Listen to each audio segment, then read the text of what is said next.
Hey, I'm Brandon with Bleeding Cool and Nerdy Show, and we're here with the executive producer of Lords of the Fallen, Thomas Gopp. So, Thomas? How's it going, guys? Hey, so tell me, what was the inspiration behind this game? We definitely wanted to make sure that it's a challenging one, because it's an action RPG, so we're combining the challenging combat with an interesting story, and we're trying to make sure that out of this mix, one of the elements should be a little bit more prominent, because we don't want to, be stuck balancing two things and not knowing what the proportions are. So it's a primarily game about combat, about user experience, about trying to develop your character. So it's a skill-based game. It's a medieval fantasy game, but also definitely has interesting, compelling, and high fantasy kind of epic storylines in the world. Could you give us possibly a hint of what the story is like? What starts the game off? Yeah. There's a legend that we've pretty much crafted, and everything in the game is wrapped around. A couple thousand years ago, people have fought and defeated their god, and this is the moment where everything that shapes what the world of Lords of the Fallen is. The people have, by what they've done, quite an achievement, defeating the god and his demonic army.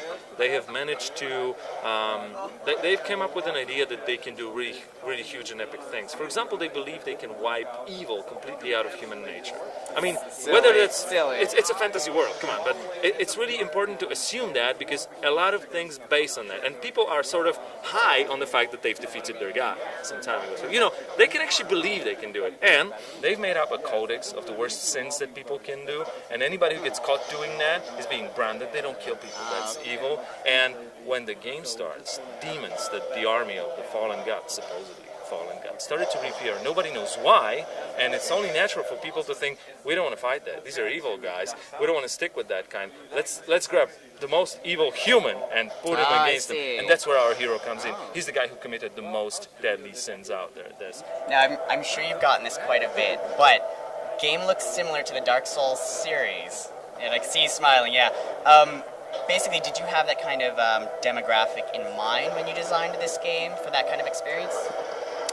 Yes and no, because, a lot of people on the dev team love and are sort of like pretty much addicted to what Soul series gave people recently. Like, for example, the feeling of reward and accomplishment when you do that is extremely high. It's like almost a hormone that makes you addicted extremely, and felt a little bit frustrating, especially for the mainstream audience. A lot of people could not get past first hours of the game, and we wanted to make sure that we will try to keep the same level of challenge, but try to remove as many of the frustrating, or a lot of people call it punishing, elements of the game.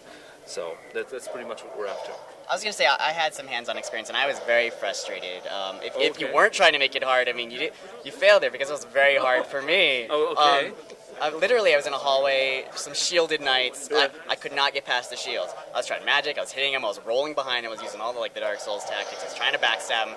They slaughtered me every time. While I do like really hard games, is that kind of basically an indication of how hard the game is going to be? Or is it just me being really terrible at it? I think you might have not spent enough time with it, because primary experience of this game is one-on-one combat, so we're not trying to throw 5 or 10 enemies at the player at the same time. So it probably means that at the same time we spent, doesn't mean it is the fact, we spent more time trying to make these enemies diverse and unique, and that means that you might not be used to spending so much time learning one type of opponent, and it's actually interesting. I believe it's interesting, I hope, and required in Lords of the Fallen.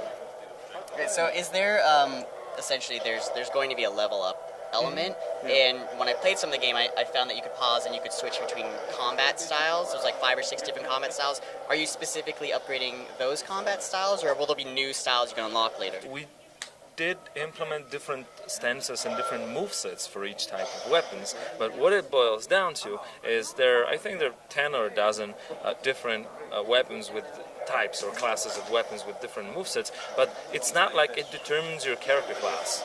It is more of like what type of gear you use and what is your preferable one. It really means different way of playing, but the class is more manifested by magic type that you're using in the game. When you're choosing a class at the beginning, you're pretty much locking down the spell tree.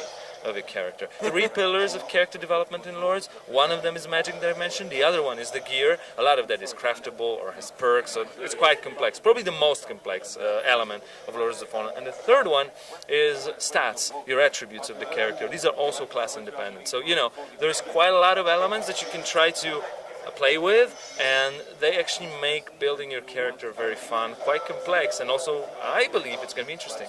Thank you very much for your time. If you want to see more coverage at E3 and our daily podcasts that we're doing every day, go to bleedingcool.com and nerdyshow.com. Thank you very much. Yeah, fall 2014, PC, PlayStation 4, and Xbox One. Check out Lords of Fallen. All right.